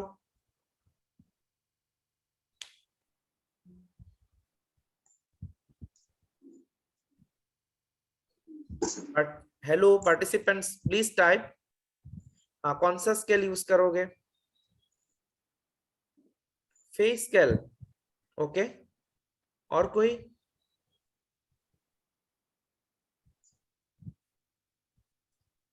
फेस FPS, वो क्या होता है? अच्छा, facial pen scale, okay. Breaker scale, हाँ, ब्रेकर स्केल। ओके। बट 12 साल के बच्चा है तो बेसिकली वो वर्बलाइज कर सकता है, तो उसमें हम लोग डायरेक्टली अगर न्यूमेरिकल रेटिंग स्केल देंगे तो वो ज्यादा अच्छा है, क्योंकि अगर न्यूमेरिकल रेटिंग स्केल देंगे तो हम लोगों को डायरेक्ट सीवियरिटी पता चलेगा।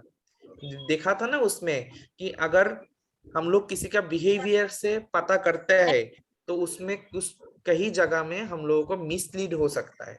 तो हम लोग जितना हो सके बिहेवियरल चीज में नहीं जाएंगे। जितना भी फेस स्केल है, बाकी का स्केल है, सब है बिहेवियरल, हम लोग देख के उसको स्कोरिंग करते हैं, तो उसमें नहीं जाएंगे। 12 साल का बच्चा है तो बोल सकता है, खुद बोल सकता है, तो हम लोगों को एज्यूम्शन करने का कोई जरूरत ही नहीं है। बट सेकंड वाला केस देखो, सेकंड वाला केस में सुजा इज 30 इयर्स।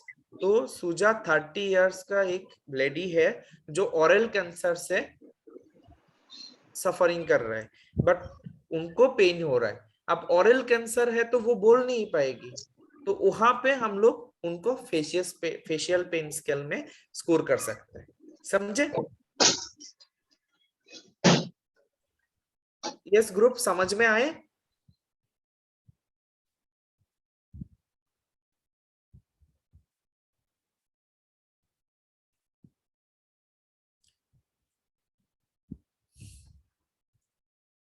सो कोई क्वेरी है तो आप पूछ सकते हो। Thank you so much. Now मैं अभी स्लाइड शो बंद करता हूँ, तो किसी को कुछ क्वेरी है तो आप डायरेक्टली पूछ सकते हो।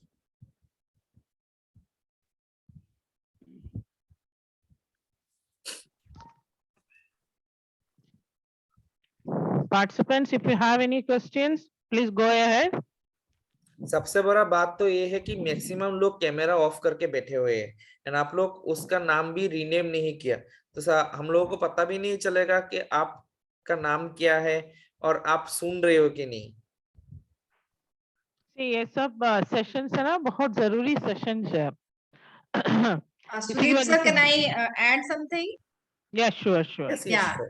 So as आपने सही बोला कि अगर हम ट्रेनिंग सेशन में अगर हम अपना रीनेम नहीं करेंगे, वो एक्चुअली प्रॉब्लम बाद में आएगी आप लोगों को, बिकॉज अटेंडेंस का इश्यू होता है।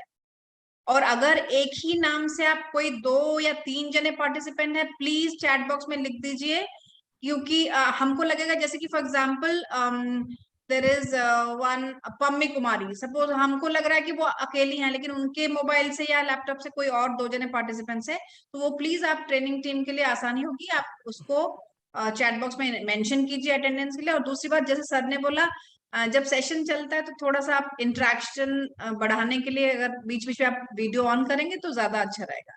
Thank you sir. Thank you so much. So आप लोगों को कुछ भी क्वेरीज है तो देखिए, वो नर्सिंग सेशन, हम लोग सब नर्स है, आप लोग जैसे नर्स हो हम लोग भी नर्स है, तो इसीलिए उसमें कोई शर्म का बात नहीं। आप लोग जिस जगह में काम कर रहे हो वहाँ का एक्सपर्ट आप हो। हम लोग पैलिएटिव केयर में थोड़े साल से काम कर रहे हैं, तो हमको ये थोड़ा ज्यादा पता है, मे भी ऐसा हो सकता है, तो हम लोग शेयर करेंगे तो ज्यादा सीखेंगे। तो आप लोगों को कुछ भी डिफिकल्टीज है, कुछ भी प्रॉब्लम है तो पूछ लीजिए, कोई बात नहीं। पूछने के लिए तो हम लोग ट्रेनिंग लेते हैं ना, ट्रेनिंग लेते हैं हमारा जितना डाउट है वो क्लियर करने के लिए, शर्म का कोई बात नहीं है उसमें। आप लोग क्वेश्चंस नहीं पूछेगा तो आप लोग कैसे सीखेगा? तो आप लोगों को सीखना है तो आप लोगों को क्वेश्चंस पूछना चाहिए, आप लोगों का डाउट्स क्लियर करो, ठीक है? क्योंकि आप लोग सब अलग अलग दूसरे वार्ड्स में काम करता होगा, और कभी भी जिंदगी में आप लोग पेशेंट्स को देखा हो जो दर्द में रहता है, और उस टाइम आप लोग ने ये भी सोचा कि दर्द है क्या है, कोई बात नहीं, छोटा सा दर्द होगा करके। लेकिन आप लोगों को ये मालूम होना चाहिए कि दर्द मतलब है ना, हर लोगों को, हर इंसान को दर्द मतलब अलग अलग भाषाएं होता है उनको, सबको एक ही जैसे नहीं होता है दर्द। कोई कोई बहुत बड़ा दर्द भी सहन कर लेता है, लेकिन कुछ लोग ऐसे है छोटे से कुछ खरोच आने से भी है ना पूरा सिर को उठा लेता है। लेकिन बात ये है कि उन लोगों को दर्द सहन करने के लिए उनका शरीर को उतना ही क्या बोलना है, शक्ति है, ठीक है? तो हम लोग परसीव बोलता है ना, तो उन लोग उतना ही कर सकता है। सो दर्द दर्द होता है, चाहे वो बड़ा हो छोटा हो कुछ भी हो। रियली आई कैन, मतलब मैं आपके बातों में ना कनेक्ट कर पाता हूँ। मेरा पापा को जब बुखार आता है ना, वो हमेशा ऐसा करो, उनका बुखार आया तो सबको पता चलेगा कि उनको बुखार आया है। और सर आपने अभी जो वो इंजेक्शन वाला दिखाया, हाँ like somebody is taking a multivitamin, तो वो लगा, मैं भी ऐसी लगता है इंजेक्शन लेना सबसे बड़ा मतलब परेशानी, उसके एक दिन आगे से नींद हराम हो जाती कि कल हमको लेना है vaccine. So as a nurse, like आप लोगों को पता होगा ऐसे बहुत सारे अजीब अजीब पेशेंट्स भी होंगे जो आपको डील करना पड़ता होगा ना उनके साथ। एंड थैंक यू जिन्होंने अपने वीडियोस ऑन किए, सबको बहुत बहुत धन्यवाद, thank you. So we will do one thing. We will go for the presentation. yes Sudeep, yes let them हाँ have the presentation, and then we will have the questions. So today we have Ramjana Begum. She's going to give the presentation. Okay. Welcome, dear. You can start off. Good afternoon, ma'am. Good afternoon, ma'am. Sir. हाँ Good afternoon. Good बोलिए afternoon. Ma'am. अब बोलो। मेरा नाम है रमजाना बेगम बरवैया। Okay आप कहाँ से हो? आज मैं कासा कैंसर हॉस्पिटल का स्टाफ नर्स हूँ। ओके, अच्छा बात है, मेरा नजदीक है। सिलचर। काछर काछर। हाँ खशर, या मैं वहां पर अच्छा, था ना, हाँ, मैं हाँ। वहां पर था। अब बताओ। मेरा आज का केस प्रेजेंटेशन है इंट्रोडक्शन टू पेन। हम लोग का वार्ड में एक पेशेंट है रूबी रंगमाई, उसका एज है 25 इयर्स, फीमेल। उसका डायग्नोसिस है CA कोलन। ओके उसका प्रेजेंट कंप्लेन है उसका बैक पेन है। ओके और उसका हिस्ट्री ऑफ इलनेस में तो चेस्ट पेन है, बैक पेन है, शॉर्टनेस ऑफ ब्रेथ और लॉस ऑफ एपेटाइट। ओके उसका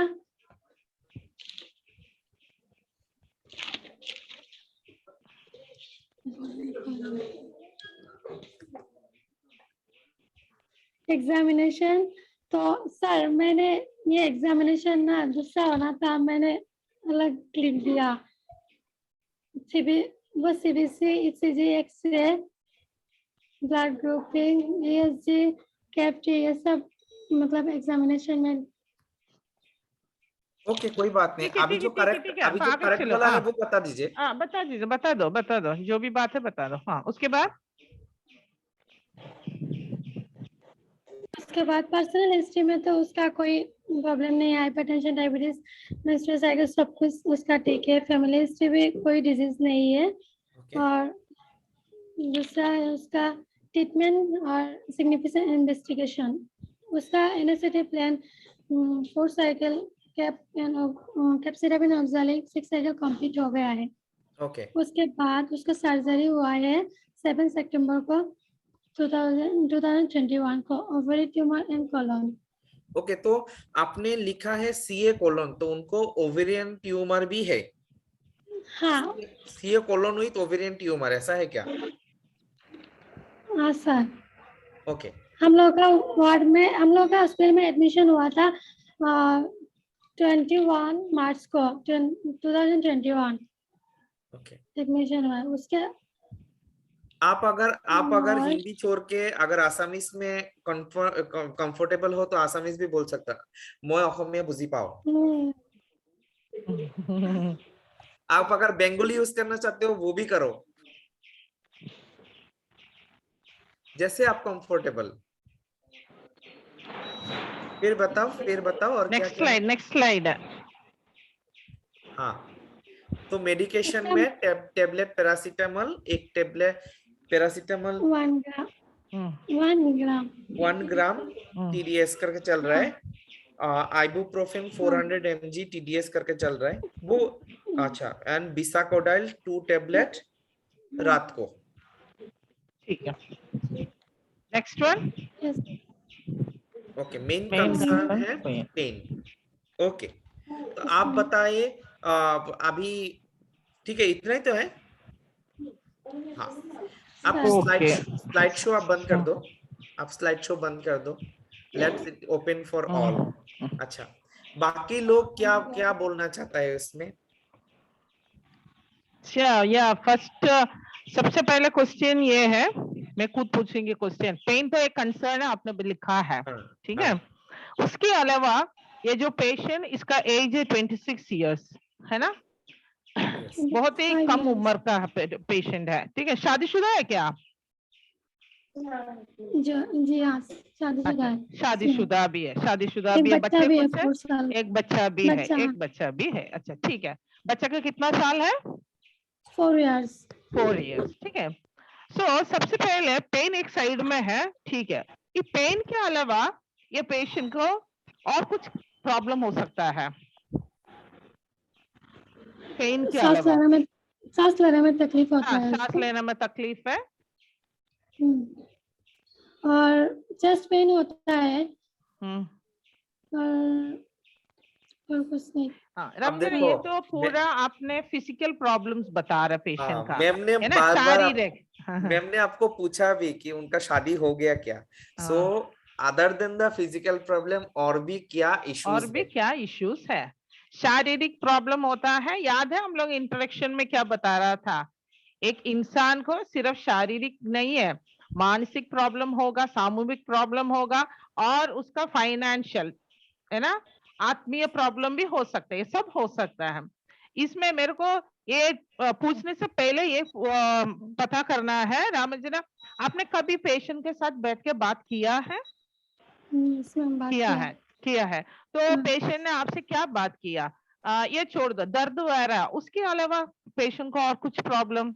उसके अलावा पेशेंट उसके अलावा कुछ नहीं बात की, सिर्फ अपने बारे में बता रहा था कि उसका बच्चा है, घर पे रख के आया, कभी भी जल्दी जाने के लिए बोलता है, मेरा बच्चा है, ऐसा है, तो ट्रीटमेंट के लिए वो उसका यार मतलब हेल्पफुल हो रहा है, ये सब बात करता है। पर्सनल तो कुछ बात नहीं करती।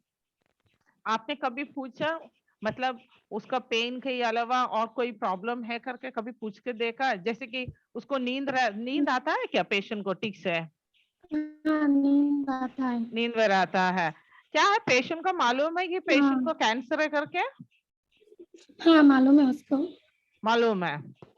हाँ, अच्छा, फिर भी पेशेंट ने उसके बारे में आपसे कुछ पूछा नहीं है?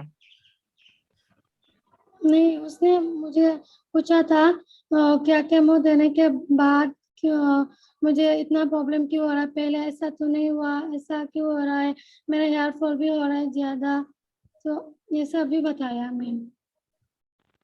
और खाना नहीं खा पा रहे अच्छे से। क्यों क्यों खाना नहीं खा पा रहा है?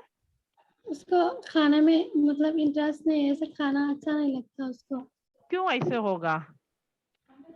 एनीवन इन द पार्टिसिपेंट्स बहुत सारे लोग हैं, आप लोग भी बोल सकता है। जो हम लोग अभी रमजान को पूछ रहे हैं, आप लोग भी बोल सकता है। एक पेशेंट बता रहे, पेशेंट को भूख नहीं है, खाने में इंटरेस्ट नहीं है, तो उसमें क्या बात होगा? वो केमो लिया है, केमो लेने से टेस्टलेस होता है। ठीक है, अच्छा ठीक है, एक बात ये भी है, कीमो लेने से टेस्टलेस होता है, उसके अलावा और कुछ हो सकता है? और भी उसका घर पे छोटा एक बच्चा है, उसके लिए भी वो सोच के शायद खाना नहीं खाता होगा। खाना नहीं खाता होगा, इसका मतलब थोड़ा सा साइकोलॉजिकल प्रॉब्लम है, राइट? हाँ। है ना, ऐसा अच्छा, उसके अलावा और कुछ होगा? Yes Anjali, Anjali you want to say something? Anjali बोलो। जी मैम, ऐसा लग रहा है कि वो टेंशन में ज्यादा टेंशन ले रहा होगा, उसका जो छोटा बच्चा है, और फाइनेंशियली बेसिकली वो जो टेंशन में होता है तो डाइजेशन भी नहीं होगा। क्या टेंशन होगा अंजलि? फाइनेंशियली, और छोटा बच्चा जो है आगे क्या होगा, कि ये कैंसर हो गया है, उसके जाने के बाद क्या होगा। यस करेक्ट, उसकी जाने के बाद क्या होगा, शायद उन्होंने रामाजन से बात किया नहीं होगा इसके बारे में, लेकिन मन के अंदर ये सब चल रहा होगा। और जब तक हम लोग इनिशिएटिव लेके पेशेंट से बात नहीं करता, पेशेंट कभी कभी ऐसा होता है, सबसे ज्यादा पेशेंट्स, मेजॉरिटी पेशेंट्स ऐसा होता है, उन लोग खुल के बात नहीं करेंगे, ठीक है, मन के अंदर ये गुट गुट के रखेगा, ठीक है। और हमारा ये बनता है कि हम लोग फर्ज बनता है कि पेशेंट को पूछना है, आप क्यों खाना नहीं खा रहा, आपका मन में कुछ चिंता है? अब कुछ है तो हमसे बात कर सकता है, हम सुनने के लिए आपके साथ बैठा है, ताकि पेशेंट खुल के आपसे बात करेगा। क्योंकि पेशेंट है ना, नर्स को ऐसे देखता है कि चलो इन लोग दवा देता है, इंजेक्शन रहता है, बस इनका काम खत्म हो गया, उन लोग चले जाता है घर के। ऐसे नहीं होना चाहिए, specially with cancer patients. Patient के साथ बैठ जाओ, ठीक है। अगर आप लोगों को वहां पर बैठने का ये नहीं है, ठीक है, खड़े हो जाओ, पेशेंट से बात कर लो, पूछो क्यों है, ताकि पेशेंट है ना खुल के आपसे बात कर पाएगा। अभी ये पेशेंट को ही देखो, 26 इयर्स है, बहुत कम उम्र में है, ओवरी ट्यूमर है, सीए कोलन भी है, सर्जरी भी हो गया है, फिर भी उनको प्रॉब्लम बढ़ते जा रहे हैं। तो उनके मन के अंदर बहुत सारा ऐसी चीजें हैं जो वो बात करना चाहता है, लेकिन किससे बात करो? मैम उनका ना प्रॉब्लम ये है, वो ज्यादा बात नहीं करते, चुपचाप रहते हैं और बहुत टाइम सोते रहते हैं, मतलब कोई बात नहीं करना उनको अच्छा नहीं लगता। और हम लोग जब इंजेक्शन सलाइन वगैरह लेके जाते हैं ना, तो वो पूरा गुस्सा हो जाता है। सी करेक्ट नाउ रामंजना, अभी जब हम प्रॉब्लम्स ले रहे हैं, देखा एक एक प्रॉब्लम बाहर आ रहा है, ठीक है। लॉस ऑफ एपिटाइट तो आपने पहले से बताया, लेकिन एंगर, गुस्सा, एंगर, डिप्रेस्ड, वो क्यों? पेशेंट क्यों आपसे बात नहीं करना चाहता है? जब देखो लेटे रहता है, गुस्सा भी है पेशेंट को, मतलब गुस्सा किसके ऊपर गुस्सा है, क्यों गुस्सा हो रहा है, ये सब है ना, हम लोग बैठ के पेशेंट से बाहर लेके आना चाहिए। आप लोगों का कम्युनिकेशन का क्लास होगा, उस टाइम आपको पता चलेगा कि कैसे पेशेंट के साथ हम कम्युनिकेट कर सकता है, ठीक है, वो अलग बात है। लेकिन आप ये कर सकता है, अगर आपका पेशेंट आपके पास अभी भी है, पेशेंट जब भी गुस्सा करने के टाइम है ना, आप गुस्सा नहीं करना, गुस्सा करने दो पेशेंट, वो पेशेंट का तरफ से पेशेंट दर्द में होगा, नहीं तो कुछ प्रॉब्लम हो इसलिए गुस्सा कर रहे हैं। बाद में आप पूछ सकता है पेशेंट को, ठीक है, पूछ सकता है पेशेंट को, ठीक है, क्या हुआ था आपके साथ, तब भी पेशेंट है ना धीरे से बाहर आएगा। जब तक हम लोग नहीं पूछेंगे, पेशेंट बात नहीं करेंगे। पेशेंट हमेशा शायद सोता नहीं है पेशेंट, ठीक है, आंख बंद करके है ना एक साइड में लेटा होगा, ताकि आप लोग जाके बात नहीं करना, कोई मेरे को कुछ नहीं पूछना। सो जैसे कि सुदीप ने बोला, एक साइड थोड़ा सा डिप्रेशन दिखा रहे पेशेंट, सो हम लोगों को खुल के बात करना पड़ेगा वो ऐसे पेशेंट्स को। हम बोलो। लोग जाके इतने प्यार से बात करते हैं उनके साथ, तो वो कभी कभी किसी को अच्छे से रिप्लाई देते हैं, तो मुझे तो बहुत अच्छे से रिप्लाई करते हैं वो पेशेंट। तो मतलब यहाँ पे जो पेशेंट से मतलब सिस्टर लोग आएंगे ना, आने के बाद उससे लाइन इंजेक्शन लेके आते हैं, तो भी उनको इरिटेट लगता है। एक्चुअली मैक्सिमम पेशेंट जो लोग क्रोनिक इलनेस में होता है ना, ये लोग ना मतलब क्रोनिकली बहुत दिन से इन लोगों का ट्रीटमेंट चल रहे होते हैं एंड वो लोग थक जाते हैं। एंड बार बार देखो सुबह सुबह उन लोगों को नींद से उठा के फिर इंजेक्शन जब चलाते हो ना, ये लोग भी गुस्सा हो जाता है। बेसिकली मैं बोलता हूँ इनको, एंड जो उनसे प्यार से थोड़ा बात करते हैं ना उनके साथ ही है, और मन में वो चल रहे होते हैं, सलाइन इंजेक्शन तो दे रहे हो भाई, अच्छा तो नहीं होगा, फिर जाके मुझे तो घर में ही जाना है, क्यों पकड़ के रखे हो यहाँ पे। ये थिंकिंग उनका माइंड में और लास्ट में वो होप करता है कि ठीक है चलो बीमार तो अच्छा नहीं होगा, एटलीस्ट आज का जो प्रॉब्लम है वो तो ठीक हो जाए, वो भी ठीक नहीं हो रहा है 3 दिन से। ये सब लेके भी वो टेंशन में रहता है, एंजाइटी होता है। वो एंजाइटी किसको दिखाए, फैमिली मेंबर्स को तो दिखा नहीं सकता है। तो बेसिकली नर्स तो मम्मी के जैसा होता है, सब मम्मी के ऊपर ही भड़कता है ना, तो इसलिए सब हमारे ऊपर भड़कता है। तो अभी हम लोग एक प्रॉब्लम तो बोल दिया, बैक पेन है, चेस्ट पेन है उसको। सो बैक पेन वो डिसीज की वजह से भी हो सकता है, लेकिन इसके अलावा जो पेशेंट को लॉस ऑफ एपिटाइट है, वो तो पक्का पेशेंट का साइकोलॉजिकल प्रॉब्लम्स में आ जाता है, क्योंकि लॉस ऑफ एपिटाइट क्यों है हम लोग को पता करना पड़ेगा, ठीक है। और एक बात है कि शॉर्टनेस ऑफ ब्रेथ और चेस्ट पेन आप बता रहा था, ठीक है, इसमें भी प्रॉब्लम है पेशेंट को, ठीक है। शायद और मेट्स हो गया होगा, हमको मालूम नहीं है ये शॉर्टनेस ऑफ ब्रेथ क्यों है करके, ठीक है। वो भी हमको देखना, दैट्स अलग अलग से बात है, क्योंकि वो डॉक्टर्स देखना पड़ता है कि क्या क्या प्रॉब्लम है करके। लेकिन जैसे कि हम लोग अभी बात कर रहे हैं शॉर्टनेस ऑफ ब्रेथ, जब हमको सांस लेने का तकलीफ होता है, आप किसी से पूछ कर देखो, कैंसर पेशेंट को छोड़ो और किसी से पूछ कर देखो, जब सांस लेने का तकलीफ होता है ना, सबसे ज्यादा मन में क्या आता है मालूम है, मैं मर जाएंगे अभी करके। उन लोग मौत को देखता है सामने, ठीक है, तब है ना अजीब से चिंता होता है मन में पेशेंट्स को, ठीक है। सो ये सब हम लोगों को फोकस करना है, इसके ऊपर हम लोगों को फोकस करने, पेशेंट से बात करना पड़ेगा। अभी मेरे को ये बताओ रमजना, शॉर्टनेस ऑफ ब्रेथ के लिए आप लोग क्या करता है पेशेंट, अगर पेशेंट को शॉर्टनेस ऑफ ब्रेथ है, आप क्या क्या कर सकता है पेशेंट का वो रिलीव करने के लिए? जो मालूम है आप बोलो, और for all the participants please, participants आप लोग है ना जो क्वेश्चन पूछ रहे सिर्फ उनके लिए नहीं है, आप लोगों के लिए भी, आप लोग भी जवाब दे सकता है। तो प्लीज ओपन अप, अनम्यूट करो और प्लीज गिव द आंसर्स। अगर आप बात नहीं करना चाहते हो put it in the chat box.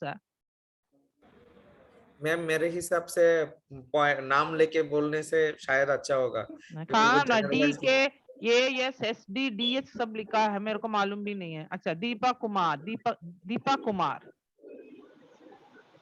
Deepali. I know one name very nicely. One is Sherin Das and another अभी अंजलि है यहाँ पर. And where is this one? Jaya Sharma. जय शर्मा को भी नहीं दिख रहा है आज। एक्चुअली मैम पेन के लिए भी ब्रेथनेस हो सकता है। क्या हो सकता है? पेन के लिए भी हद तक हो सकता है ना ब्रेथनेस। पेन के लिए ब्रेथनेसनेस हो सकता है। या हो सकता है, पेन की वजह से भी ब्रेथलेस हो सकता है। Very right. हम क्या कर सकता है उसके लिए? जब एक पेशेंट आपके पास आता है दर्द की मतलब सांस की तकलीफ से, हम क्या कर सकते हो पेशेंट को उस सांस का तकलीफ थोड़ा सा कम करने के लिए क्या क्या कर सकता है? मैम उनको निबुलाइजेशन दे सकते हैं। करेक्ट, हाँ बहुत अच्छा होता है। प्रॉपर पोजीशन दे सकते हैं। प्रॉपर पोजीशन दे सकता है। Very right. और उनको सपोर्टिंग केयर भी हम लोग काउंसलिंग भी कर सकते हैं। या काउंसलिंग कर सकते हैं। सपोर्टिंग केयर बहुत ही जरूरी है। पेशेंट को छोड़ के नहीं जाना है। अगर SpO2 ज्यादा लेस देन चल रहा है मैम तो ऑक्सीजन दे सकते हैं। ऑक्सीजन भी दे सकता है, ज्यादा ये सैचुरेशन कम होगा तो। Very right, very right. ऐसे बहुत सारे चीजें हैं हम लोग पेशेंट के लिए कर सकता है। आपका नाम? Pammi Kumari. Pammi Kumari. Good good Pammi. Okay, so देखो एक पेशेंट को बहुत सारी चीजें हम कर सकता है, और सबसे बड़ी बात यह जैसे कि आपने बोला सपोर्टिव केयर है। पेशेंट को सपोर्ट करना, पेशेंट के पास रुकना, क्योंकि जब सांस का प्रॉब्लम हो जाता है ना, मैं खुद सोचती हूँ कभी कभी सांस हटक गया तो कि कुछ हो जाएगा, मैं मर जाएगा, तो उस टाइम कोई हमारा पास रहने से है ना हमको बहुत रिलीफ मिलता है कि मेरे साथ कोई तो है, तो ये बहुत जरूरी है, राइट। सोनाली ने लिखा नेबुलाइजेशन, वेरी राइट, नेबुलाइजेशन बहुत ही जरूरी है। Okay. और कुछ? यस मैं- सुदीप, मैं- सुदीप गो, निवा टेल मी। मैं मेंथोल दे सकता है प्लस चेस्ट फिजियो भी दे सकता है, तो ताकि उसको थोड़ा आराम मिले। ठीक, बहुत सारा ऐसी चीजें है नीवा जो पेशेंट को आराम देने के लिए हम कर सकता है, ठीक है।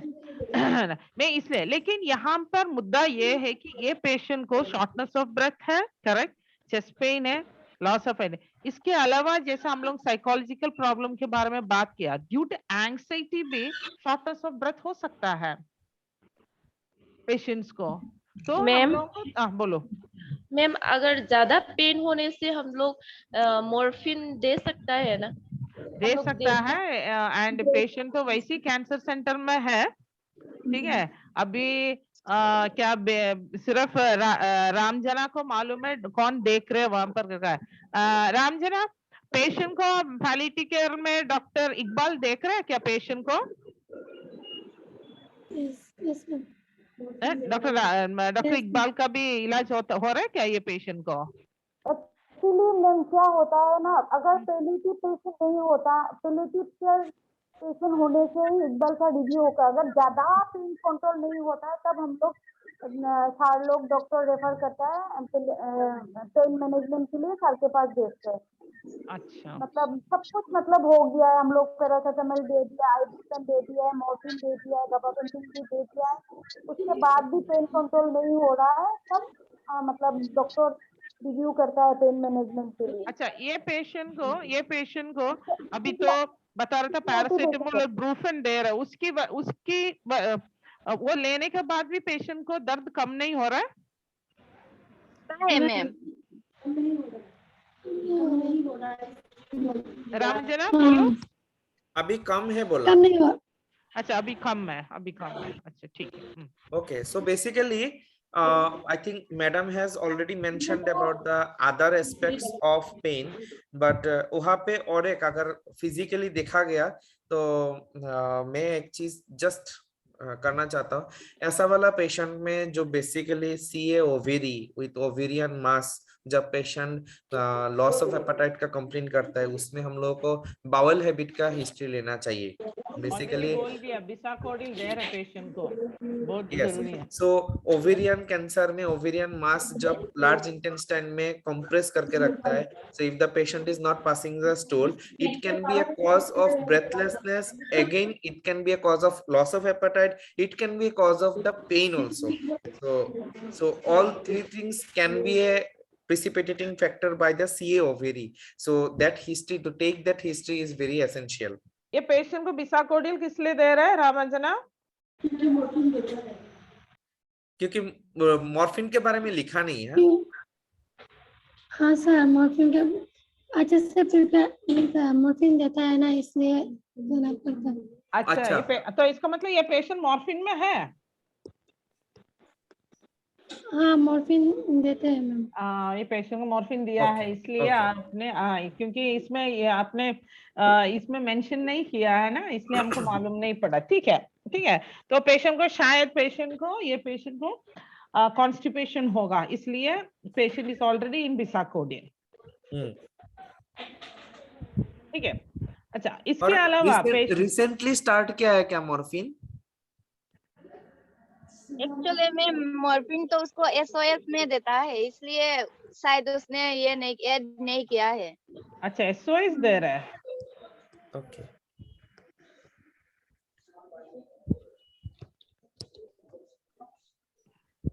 अच्छा, पेशेंट का जो पेट है ना, एब्डोमेन, वो कैसे है? बहुत फुला हुआ है? मैम खुला तो नहीं है पेशेंट। खुला तो नहीं है, ठीक है, खुला नहीं है। अच्छा, SOS डोज जो लिखा हुआ है उसमें डोजेस गया है क्या? हाँ दिया। अच्छा, और बिसाकोडाइल क्या हर दिन जाता है? हर दिन हर तो दिन नहीं। चलता है। क्या क्या क्या? हर दिन नहीं जाता है। हर दिन नहीं जाता है सर। ओके, कब जाता है? जब उन्होंने कंप्लेन करता है कॉन्स्टिपेशन का तभी जाता है? हाँ हाँ सर। ओके, सो एक्चुअली वो ही एक मतलब बाउल मूवमेंट एक कॉज हो सकता है। Other than that, psychological issues, of course the patient is having psychological issues. Other than that, अगर physically देखा जाए तो physically that can be a issue. Okay, तो आज का ये जो सेशन में जो हम लोगों ने पेन के बारे में बात किया है, वहां पर टोटल पेन का कॉन्सेप्ट बहुत इम्पोर्टेंट है। yes, क्योंकि टोटल पेन में सिर्फ पेशेंट का ऐसा ही sir, not only physical pain, शारीरिक पेन सिर्फ नहीं होता है, उसके अलावा पेशेंट को साइकोसोशल एंड स्पिरिचुअल प्रॉब्लम भी होता है। ठीक है, क्योंकि स्पेशली हम लोग के एज देखना चाहिए, ये पेशेंट शादीशुदा है, बच्चा है, सब कुछ है, और 2021 से इलाज कर रहा है। सो टोटल पेन का कॉन्सेप्ट बहुत जरूरी है। जब भी कोई भी एक patient, whether it is cancer और कैंसर के अलावा भी जो भी डिजीज है, जो पेशेंट को दर्द बोल रहे हैं, तब पेशेंट से आप लोग जब बात करेंगे, पेशेंट को सिर्फ फिजिकल प्रॉब्लम्स नहीं है, उन लोगों का psychological, social and spiritual problems के बारे में आप लोग बात करना चाहिए, तभी वो टोटल पेन का कॉन्सेप्ट पूरा होगा। ठीक है, yes, वही इंट्रोडक्शन में भी हमने वही बताया, इंट्रोडक्शन में यही बता रहे, physical, psychological, social and spiritual, क्योंकि ये चारों इकट्ठा जब हम करेंगे तभी हमको पेशेंट के बारे में ठीक से पता चलेगा कि एक्चुअल क्या है। और एक बात है, वो एक साइड में कभी कभी इनका हस्बैंड के साथ आप लोगों को बात हुआ है? yes, वो और एक चैप्टर है एक्चुअली। हाँ बात तो हुआ, लेकिन ज्यादा तो नहीं बोला है उन्होंने, सिर्फ मेडिसिन के बारे में सब पूछता है और कुछ बात नहीं की। बात और नहीं उनका किया, ठीक प्रॉब्लम, है। हाँ हाँ, प्रॉब्लम होने से बोलते हैं वो पेन हो रहा है या उल्टी हो रहा है, सब मतलब पूछ बोलते हैं कभी कभी। कभी अब उनका हस्बैंड साथ में रहता है क्या?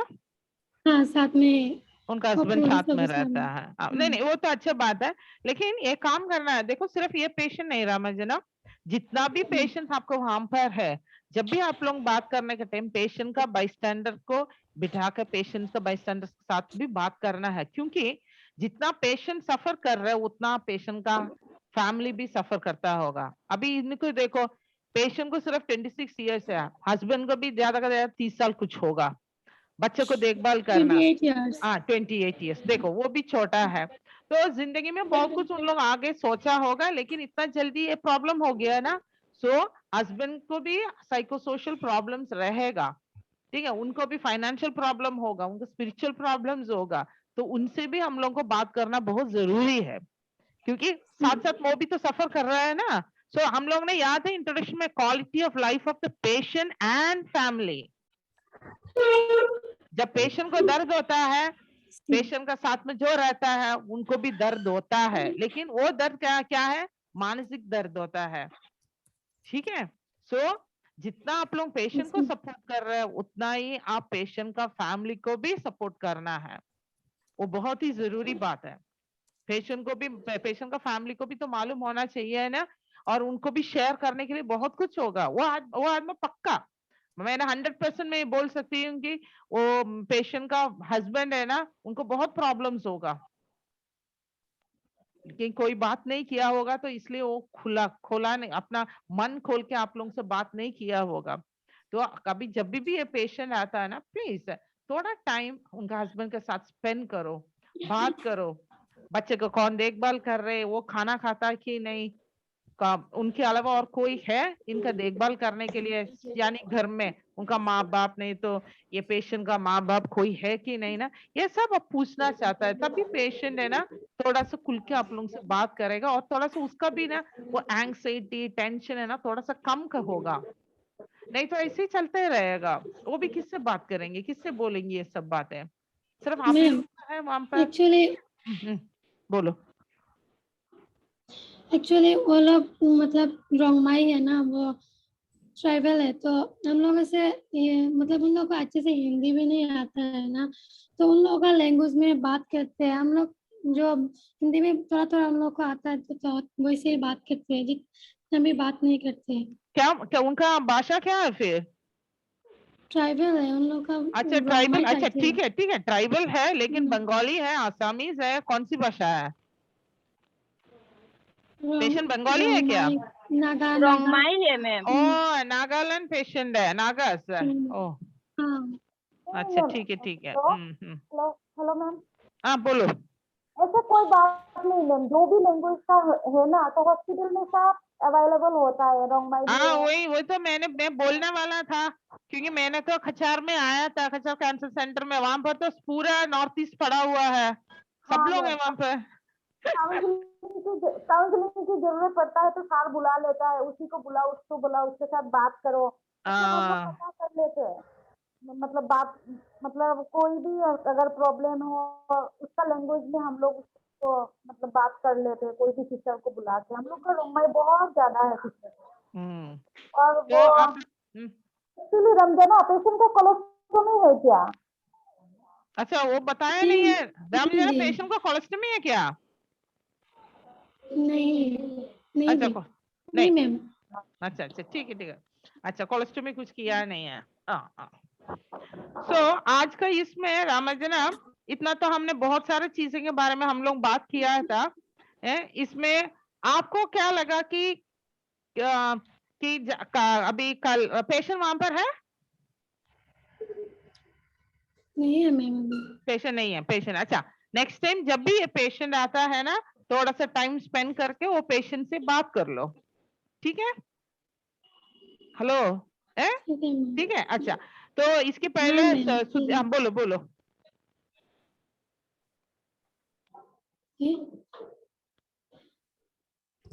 हाँ बोलो। नहीं मैम, बोलिए आप।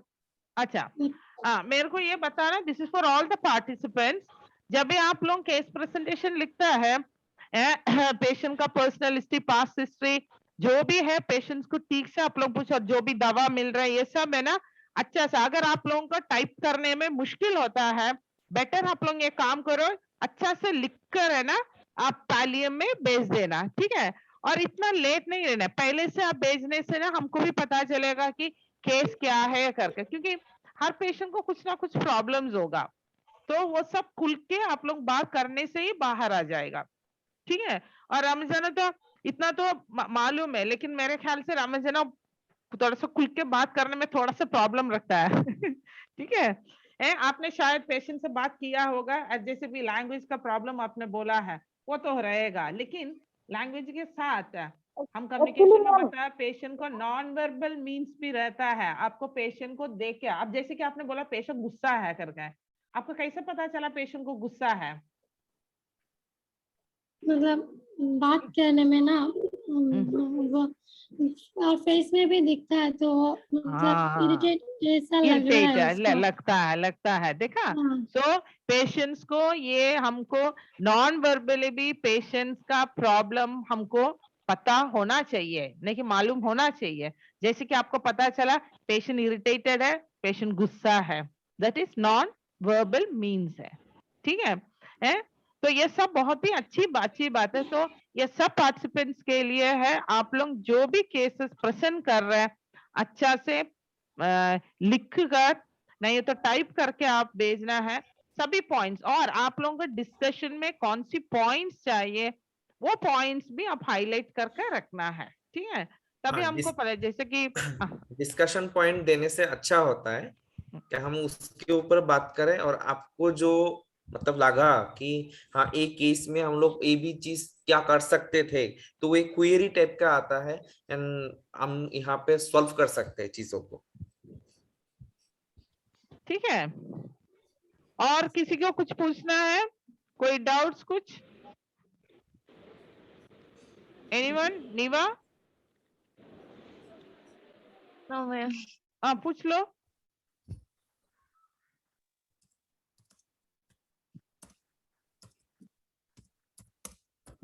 She mentioned that no, ma'am. No अच्छा ओके। So अगर कोई क्वेश्चंस नहीं तो we can wind up. So Sudeep, thank you so much for a very nice presentation. And next we'll be again meeting Sudeep ही आप लोगों के लिए pain management सब ले रहे हैं. So next time when you come, please be prepared also. हम लोग आप लोग है ना मन में रखना सुदीप सर से क्या क्या क्वेश्चन पूछूं, ये क्यों वो को, जो भी डाउट्स है आप लोग पूछ सकता है. ठीक है. दूसरा कुछ भी